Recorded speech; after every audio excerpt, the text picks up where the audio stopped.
Hello folks, and welcome back to my channel. It is time for another Chatty Get Ready with me, and today's we are starting off with a bit of a content warning slash trigger warning that I'm going to be talking a lot about abuse and PTSD and just like mental health things in this one. So if you don't want to hear that, that's totally fine. This is your sign to skip this one. I'll see you next month.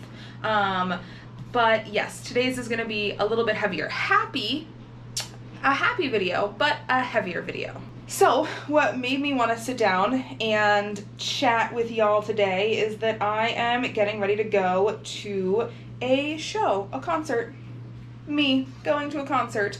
And I am just so excited by this fact that I wanted to share with y'all and talk about it because I'm over the moon that I'm going to go see live music again. And this will be my third concert since moving to Seattle, which is just so exciting for me. So I was very, very into music when I was younger. I was a big music person. I loved going to shows, going to see live music. My very first concert was actually the Plain White T's, and it was because my best friend in like middle school / early high school wanted to go, and so like we got tickets, we went together, and I wasn't like the biggest Plain White T's fan. This was when they were touring, I think, like for Hey There Delilah.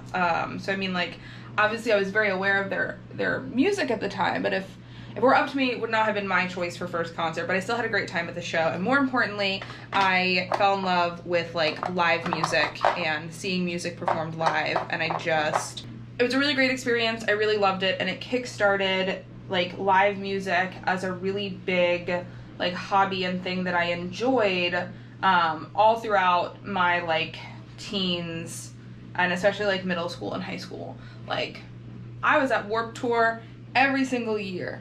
You could not catch me missing Warped Tour. It was the highlight of my year, highlight of my summer. Like, I would stand out in line for hours in the heat, take the train into Philly, go and see it down when it was still the Susquehanna Bank Center. I loved live music. The Electric Factory, the Trocadero, the balcony of the Trocadero. I drew a very ugly troll face on the fridge in one of the dressing rooms in the Trocadero there with one of my friends' bands who was performing like local music at dive bars. You name it. I really, really loved going to see live music. And I was always down to see live music. Obviously, I enjoyed seeing like bands that I preferred, but I would go see any band as long as I didn't like super dislike their music or their style of music. Like I was always down to go to shows with friends. I loved live music. Now I would certainly not describe myself as being musically inclined. I cannot carry a tune to save my life. I cannot play any instruments. I'm an artist. I enjoy seeing other people's art. I enjoy watching musicians play their music, the like experience, the emotions of live music, being in the crowd. I'm so here for the experience. Now once I started a piercing apprenticeship, my ability to go like see live music, I dropped one of my brushes. My ability to go see live music events definitely greatly diminished, and this started like way back from my very first apprenticeship. I realized I was not going to have a lot of time to go out and, you know, pursue seeing music and going to shows at the rate at which I previously had, which did bum me out, but I was also pretty understanding of it because, like, I was apprenticing, I knew I wanted to pierce, I knew it would be, like, a worthwhile sacrifice for a little bit. So I really stopped going to most shows. Once I started my first piercing apprenticeship, I would still go, like, very, very occasionally if it was a band that I, like, really, really loved. I saw Rise Against 2 nights in a row in Philly during my very first apprenticeship. Worth it. So worth it. But definitely tapered off. And then I moved to Florida.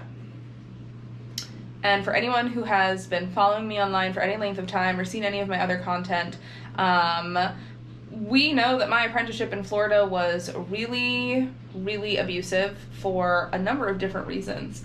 But music was a really big one of those. So I moved down to Florida. I was living with my mentor at the time because I wasn't being paid, but he gave me the very generous offer of letting me live at his house rent-free and like cook for him and clean for him and take care of the house since I wasn't paying rent. And, you know, it was just such a sweet deal since I wasn't getting paid for my apprenticeship and I was working 6 days a week. I couldn't really afford rent or barely even food to feed myself, let alone considering paying bills. So that was the arrangement. And since we worked together, we drove into work together and drove home from work together. And we were working 12-hour shifts. We worked 12 to 12 every single day. And when we first moved down there, like, I wanted to be polite, so, you know, my mentor was the one driving, we were in his car. I would always just, like, listen to his music as a default. And every now and again, I would be like, hey, can I put some music on? And when I would, it was not received well. He did not like any of my music, was very quick to be like, oh, I don't like this, like, we're not going to listen to this, which, like, okay, fine. Like, if you don't like a certain genre or a certain style of music, like, that's totally fine. You're allowed to, you know, feel whatever way you want to feel about music. Well, fast forward a little bit, and we open our own studio in South Florida, and one of the first things that my mentor does is put in a really strict policy about the music we're going to listen to. He's been working in tattoo shops his whole life and is just tired of, like, listening to, like, tattoo shop music all day. He wants the studio to feel different. So he sets up a playlist of just, like, Lindsey Sterling and instrumental covers of pop music, and that is the music we listen to at work. And we are strictly not allowed to listen to anything else, which also totally fine. Like, you want a specific vibe for your studio.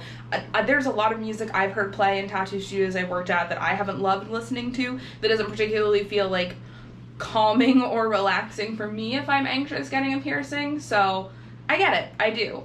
But at this point is where the relationship with music started to get a little weird, because when I would be on my own time listening to my own music, let's say I was, like, at home at the house cooking food or cleaning or doing laundry, he would start to make really negative comments about the music that I was listening to. Like, why would you be listening to that? How can you think that's good? Why wouldn't you listen to this instead? And then those comments quickly started to get pretty passive aggressive. So if I was listening to music that I liked or I enjoyed and not music that he liked, and when I say music that he liked, the entirety of my time living in Florida, we listened to, like, 1 or 2 very niche nerdcore artists, one of whom had a vast discography, so there was a lot of stuff to listen to, but that was, like, no exaggeration, exclusively the only music he played on the drive to work, at home, anything. Every now and again, when he was, like, reminiscing or something, he'd play some slightly different genres of stuff that he listened to when he was younger, but for the most part, like, if you were to go through most recently played on my Spotify, it was literally 1, maybe 2 artists, all within the nerdcore genre, which is not a bad genre by any means, just not personally my favorite. And that was all we listened to. But quite quickly, if I wasn't listening to that, if I was listening to my own music that I liked or enjoyed, it was a problem. It was an argument. It was oh, my music isn't good enough for you. Oh, why would you want to listen to this stuff? This stuff is so negative, or it promotes negative things, or I don't like these lyrics, all sorts of things. If we would go to a bar and I was enjoying music that they were playing and singing along, it would be, oh my god, I can't believe you like this. I'm so disappointed in you. It would carry over into the studio. We'd go into work and I'd ask to work on certain things as part of my apprenticeship or work on certain lessons, and I would be told, I'm just still not over that you were enjoying that music at the bar last night. That really makes me think differently of you. I can't believe you would like music like that. I'm just really disappointed in you, and I just don't have the energy to teach you or work with you today. And so without outright saying that there was a punishment for listening to music that he didn't like, there was a punishment for listening to music that he didn't like. And however much I loved music, some of my coworkers loved music so much more.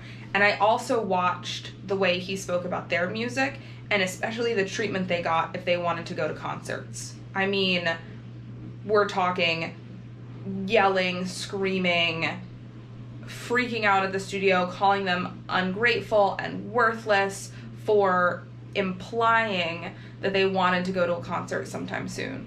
When one of my coworkers did take time off, because it's like a present for something, her partner got them passes, like 2-day passes to a music festival, so she was going to take a day off, and I think one was already one of her regular days off, and like go to this music festival, and the whole time she was gone, all he did was go on a massive rant about how she was prioritizing music over an apprenticeship, over piercing, how she didn't take this career seriously, how she didn't take this job seriously, how could she go and do this? Like, if she went to a concert after work one night, all I would hear about at home is how irresponsible my coworkers were for going out to a concert or going out dancing, how disappointed he was in them. And then for weeks, those employees wouldn't get his attention, wouldn't get like any extra like work or teaching or anything from him. In fact, they'd get his scorn and derision. So while there was no outright punishment for listening to some of this music, there was a punishment for listening to music that he didn't approve of, and especially a punishment for going to concerts or going to shows. And there were a few instances where things got worse in regards to music. We were like out for New Year's Eve at a local bar one year, and a song that I really loved came on, and I was a little drunk, so I was singing along and dancing, and he freaked out, and we left early and went home immediately, and he was furious that I had been singing along with this song and like enjoying myself. And I got it was a rough night. It was a very rough night.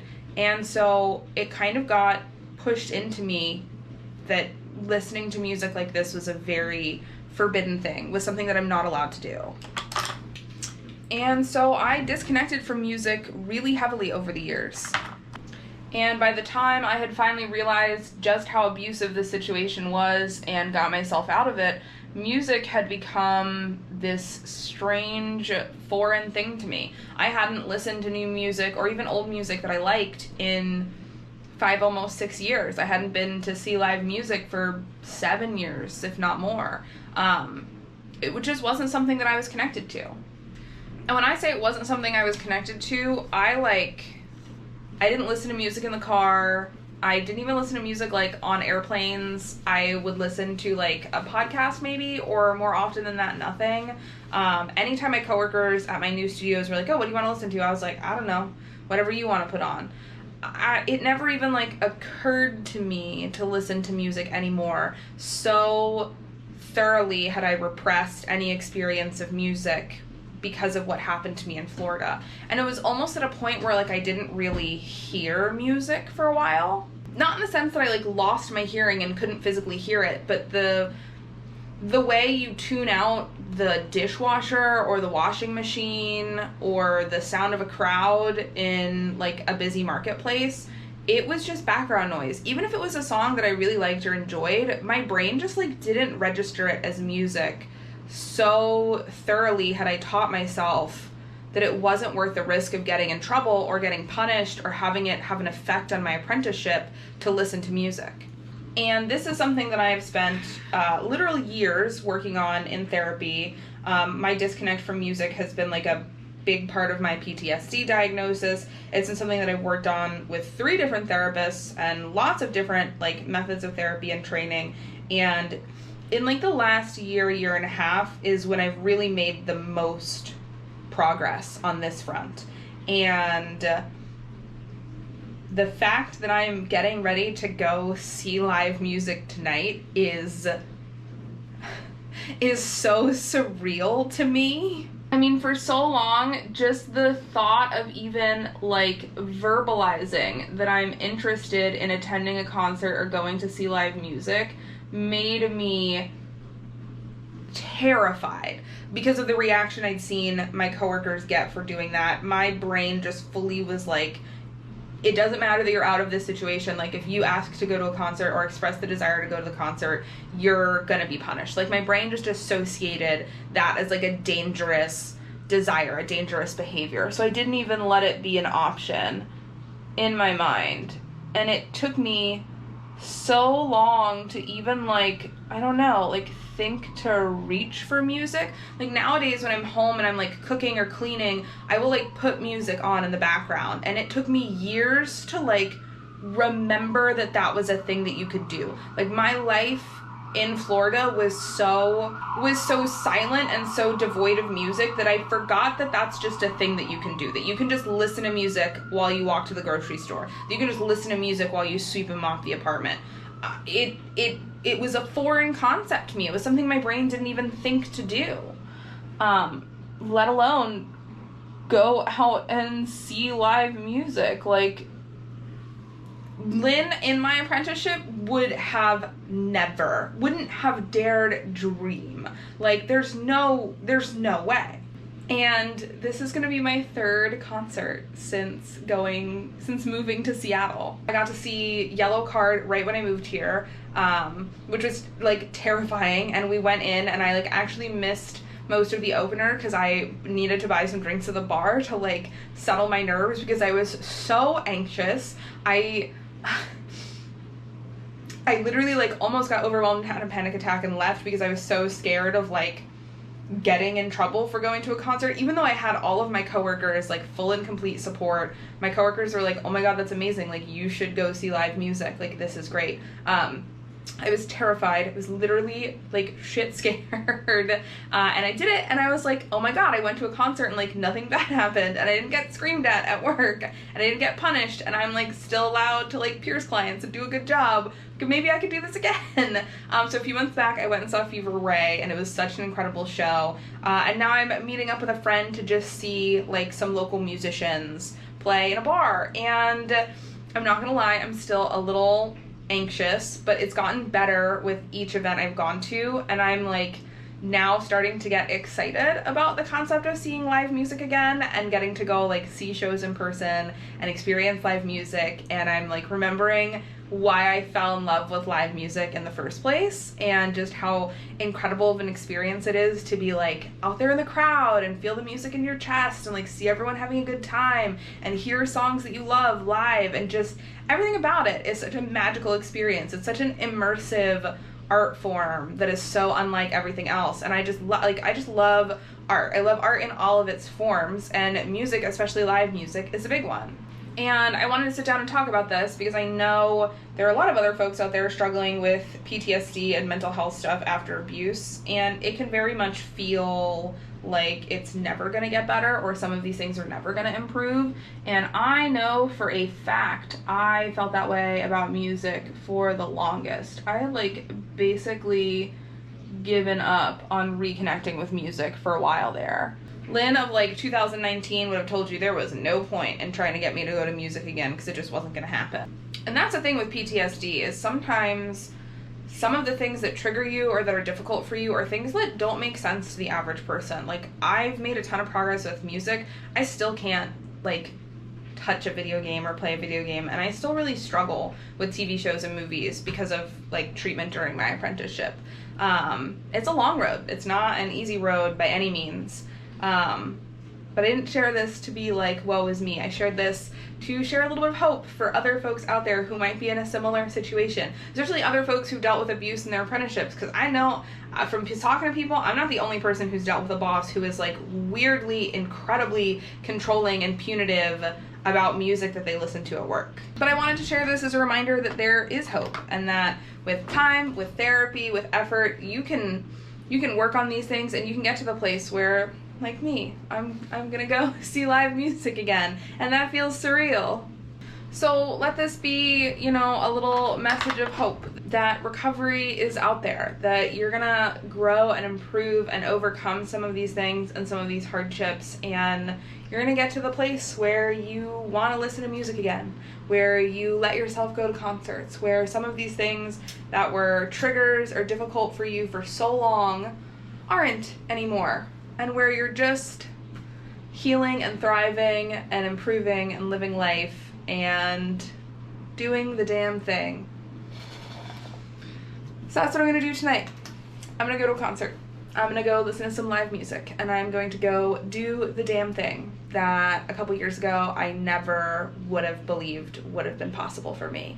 and I am just so proud of how much progress I've made with some of my panic attacks and some of my anxiety, and so grateful for all of the people in my life who have supported me through all of that and helped me get to the place where I'm able to do this.